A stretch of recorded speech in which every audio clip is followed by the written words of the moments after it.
दोस्तों इस वीडियो में हम इतिहास के महत्वपूर्ण 5 प्रश्नों को लेके आए हैं जो कि आपके सामने है। पहला प्रश्न है कि रॉलेट एक्ट से आप क्या समझते हैं, इसने राष्ट्रीय आंदोलन को कैसे प्रभावित किया। दूसरा प्रश्न है कि जलियांवाला बाग हत्याकांड के विषय में वर्णन करना है। तीसरा प्रश्न है कि मुस्लिम लीग के क्या उद्देश्य थे। चौथा प्रश्न है गांधी इरविन पैक्ट अथवा दिल्ली समझौता क्या था। पांचवा प्रश्न है प्रथम विश्व युद्ध के किन्हीं 2 कारणों का वर्णन करें। तो चलिए हम अपने पहले प्रश्न को देखते हैं। पहला प्रश्न है कि रॉलेट एक्ट से आप क्या समझते हैं, इसने राष्ट्रीय आंदोलन को कैसे प्रभावित किया। रॉलेट एक्ट एक प्रकार का ऐसा कानून था जिससे कि किसी जनता को बिना कुछ बोले बिना कुछ कहे पुलिस जो है स्वयं गिरफ्तार कर सकती थी। इसके लिए उसे ना तो कोई वारंट इशू करना पड़ता था और ना ही कोई साक्ष्य की ज़रूरत होती थी। तो ये रॉलेट एक्ट था जो कि काला कानून के नाम से भी जाना जाता है। तो दोस्तों रॉलेट एक्ट लाया किसने। रॉलेट एक्ट न्यायाधीश सिडनी रॉलेट की अध्यक्षता वाली एक समिति द्वारा निर्मित क्रांतिकारी विरोधी एवं अराजकतापूर्ण अधिनियम था।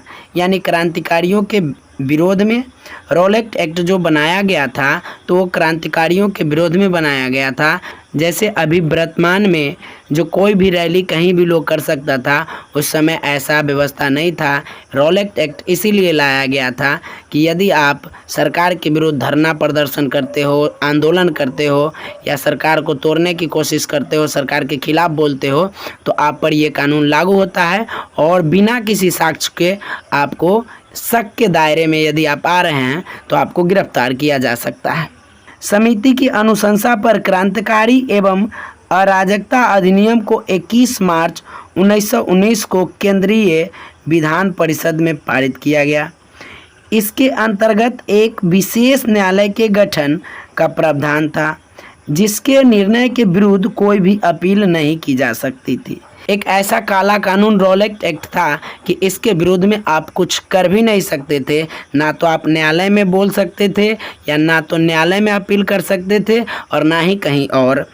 किसी भी व्यक्ति को बिना साक्ष्य या वारंट के कहीं भी किसी समय गिरफ्तार किया जा सकता था। इस एक्ट के विरोध में गांधी जी की अध्यक्षता में एक सत्याग्रह सभा आयोजित की गई और गिरफ्तारी दी गई। 6 अप्रैल 1919 को देशव्यापी हड़ताल आयोजित हुआ, तब जाके इस काले कानून को वापस लिया गया था बाद में। दूसरा प्रश्न है कि जलियांवाला बाग हत्याकांड के विषय में वर्णन करें। अब दोस्तों जलियांवाला बाग हत्याकांड जो हुआ था तो वो रॉलेट एक्ट से ही रिलेटेड है, जो कि हमने पहले प्रश्न में देखा कि रॉलेट एक्ट क्या था। यहाँ भी जलियांवाला बाग में रॉलेट एक्ट के खिलाफ ही प्रदर्शन किए जा रहे थे या सभा बुलाई गई थी, जो सभा आयोजित की गई थी। तो देखिए 13 अप्रैल 1919 को अमृतसर के जलियांवाला बाग में बैसाखी के दिन एकत्रित सभा रॉलेट एक्ट एवं पुलिस की दमनकारी नीति का विरोध कर रही थी। अब आप लोगों ने देखा कि रॉलेट एक्ट क्या था और पुलिस की दमनकारी नीति क्या थी। तो रॉलेट एक्ट एक पुलिस कार्रवाई थी जिसके अंतर्गत आपको आसानी से गिरफ्तार करके और फिर जेल में डाला जा सकता था। तो उसके विरुद्ध में लोग यहाँ जमा हुए थे। सभा की कार्यवाही के बीच में ही अमृतसर का सैनिक कमांडर जनरल डायर वहाँ पहुँचा और प्रवेश द्वार बंद कर दिया। उसके अंदर जितने भी निहत्थे लोग थे उन पर अंधाधुंध गोलियां चलवा दी गई। इस हत्याकांड में 379 लोग मारे गए तथा करीब 1200 लोग जख्मी हुए। तीसरा प्रश्न है कि मुस्लिम लीग के क्या उद्देश्य थे। मुस्लिम लीग की स्थापना 30 दिसंबर 1906 को हुई। इसका उद्देश्य था मुस्लिम के हितों की रक्षा करना। सबसे पहला क्वेश्चन है कि मुस्लिम लीग की स्थापना कब हुई, तो 30 दिसंबर 1906 को मुस्लिम लीग की स्थापना की गई थी और इसका मुख्य उद्देश्य था कि मुस्लिम के हितों की रक्षा करना। इसकी नींव ढाका के नवाब शमीउल्लाह खां ने रखी थी। यानी इसका गठन कह सकते हो या नींव रखने का काम जो किया था तो नवाब शमीउल्लाह खां ने रखी थी। इसका उद्देश्य मुसलमानों को सरकारी सेवा में उचित स्थान दिलाना, न्यायाधीश के पद पर मुसलमानों को जगह दिलाना, विधान परिषद में अलग निर्वाचन मंडल बनाना एवं काउंसिलिंग में उचित जगह पाना था। आगे जो प्रश्न है वो चौथा प्रश्न है कि गांधी इरविन पैक्ट अथवा दिल्ली समझौता क्या था। अब सबसे पहले दोस्तों समझ लीजिए कि गांधी जी और इरविन पैक्ट, तो इरविन और गांधी जी के साथ एक वार्ता हुई थी जो कि गांधी इरविन पैक्ट के नाम से जाना जाता है।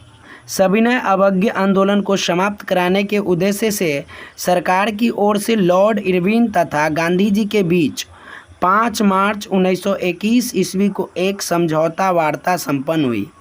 इसे ही गांधी इरविन पैक्ट अथवा दिल्ली समझौता के नाम से जाना जाता है।